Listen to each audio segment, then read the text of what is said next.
পহেলা জুলাই ঢাকার এক আভিজাত হোটেলে বাংলাদেশের সফল কার্যক্রমের ৪০ বছর পূর্তি উপলক্ষে এক জমকালো অনুষ্ঠানের আয়োজন করে বাহরাইনের পতাকাবাহী সংস্থা গালফ এয়ার।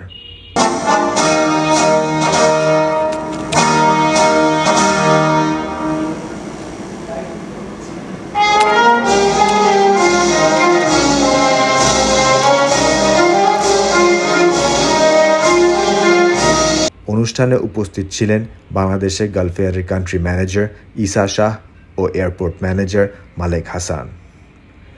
বক্তৃতায় বাংলাদেশের কান্ট্রি ম্যানেজার ঈসা শাহ গালফ এয়ারের সফল কার্যক্রমের ৪০ বছর পূর্ণ করার এত বড় মাইলফলকের জন্য তাদের ব্যবসায়িক অংশীদারদের প্রতি কৃতজ্ঞতা জানায়।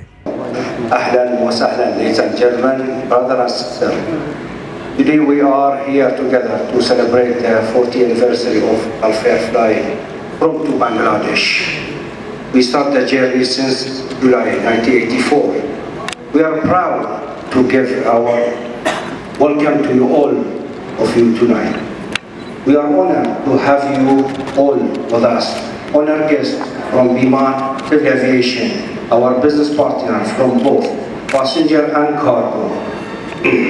Business and Association from Central AD Banks and other past and present colleagues. অনুষ্ঠানে গালফ এয়ার বাংলাদেশের passenger GSA I business holdings লিমিটেডের ব্যবস্থাপনা পরিচালক মারুফুল ইসলাম ঝলক এবং কার্গো জিএসএ বেঙ্গল এয়ারলিফট গ্রুপের চেয়ারম্যান মেহনাজ মান্নান ও ব্যবস্থাপনা পরিচালক আরিফ রহমান সহ অন্যান্য ঊর্ধ্বতন কর্মকর্তা, ইন্ডাস্ট্রি প্রতিনিধি ও ট্রাভেল এজেন্টরা উপস্থিত ছিলেন। অনুষ্ঠানে গালফ এয়ার তাদের শীর্ষ যাত্রী ও কার্গো এজেন্টদের পুরস্কৃত করে। সাংস্কৃতিক পরিবেশনা ও জমকালো নৈশভোজের মাধ্যমে শেষ হয় তাদের ৪০তম বর্ষপূর্তি আয়োজন।